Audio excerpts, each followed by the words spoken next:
वळूयात पुढच्या बातमीकडे। मध्य प्रदेश हे बटाटा उत्पादनात आणि विशेषतः उच्च दर्जाचे ब्रीडर बियाणं तयार करण्यात एक प्रमुख केंद्र आहे। ग्वालियरमधील राजमाता विजयाराजे सिंधिया कृषी विद्यापीठात एरोपॉनिक्स तंत्रज्ञानाचा म्हणजेच हवेत बटाटे तयार करण्याचा तंत्रज्ञान विकसित करण्यात आलंय। हे हवेतले बटाटे नेमके कसे पिकतायत चला पाहूया। आता मातीत नाही हवेत पिकणार बटाटे। ग्वालियरच्या लॅबमध्ये बटाट्याची हायटेक शेती। मध्य प्रदेशच्या ग्वालियरमध्ये शेती क्षेत्रातला एक अनोखा आणि आधुनिक प्रयोग यशस्वी ठरलाय। इथे बटाटे मातीत नाही तर हवेत पिकवले जात आहेत। हा विशेष प्रयोग ग्वालियरमधील राजमाता विजयाराजे सिंधिया कॉलेजमध्ये राबवला जातोय।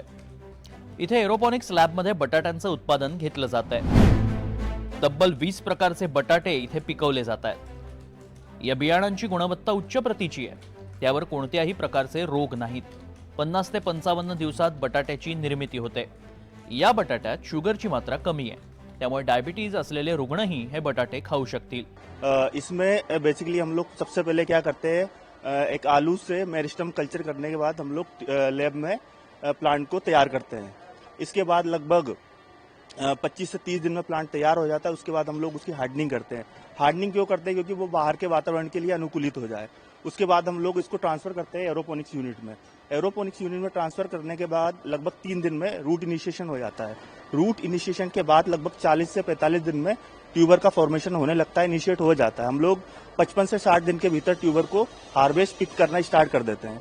इसके बाद हम लोग इसको ग्रीन होने के लिए रखते हैं लगभग 4 डिग्री में। 4 डिग्री मतलब ग्रीन होने के बाद 4 डिग्री में स्टोर कर देते हैं और नेक्स्ट जनरेशन के लिए हम लोग इसको नेट हाउस में लगाते हैं। ये हम लोगों का जो प्रोडक्शन आएगा ये G0 फेज का आएगा। इसके बाद हम लोग इसको नेट हाउस में लगाएंगे तो वो G1 फेज का आएगा। इसके बाद हम लोग ओपन एनवायरनमेंट में लगाएंगे। उसके बाद हम लोग इसको फार्मर्स को प्रोवाइड करेंगे। या एरोपॉनिक्स लॅबमध्ये 20 प्रकारचे बटाटे पिकवले जात आहेत, ज्यामध्ये लाल रंगाच्या बटाट्यांचाही समावेश आहे। हे लाल रंगाचे बटाटे शरीरासाठी फारच लाभदायक असल्याचं सांगितलं जातं। याशिवाय चिप्स आणि फ्रेंच फ्राईज साठी देखील बटाट्यांचं विशेष उत्पादन घेण्याचा प्रयत्न आहे। ये बहुत फायदा है क्योंकि हमने ये देखा गया है, जैसे कन्वेंशनल पारंपरिक जो खेती होती है उसमें हम लोग जो ट्यूबर लगाते हैं फील्ड में, उसमें लगभग एक प्लांट में 4 से 5 ट्यूबर आते हैं मैक्सिमम। और जब हम लोग इसका प्रोडक्शन करते हैं, इसके लगभग 40 से 50 ट्यूबर मान के चल रहे हैं। इसको यदि फील्ड में लगाते हैं, जैसे पिछली बार हम लोगों ने 1 किलो मिनी ट्यूबर था हम लोगों के पास, हम लोगों ने फील्ड में लगाया था, लगभग उसका 400 किलो मिनी ट्यूबर का प्रोडक्शन हुआ। 1 किलो से 400 किलो।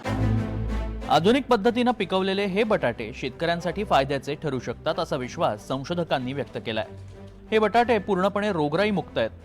केवळ हवेत उत्पादन होत असल्यानं त्यांचा जमिनीवरील रोगांशी काहीच संबंधही येत नाही। मात्र सध्या या बटाट्यांचं बीज शेतकऱ्यांसाठी फार महाग ठरतंय, म्हणून त्यावर अधिक संशोधन केलं जातंय। पुढील 2 वर्ष या बटाट्यांवर अधिक अभ्यास केला जाईल।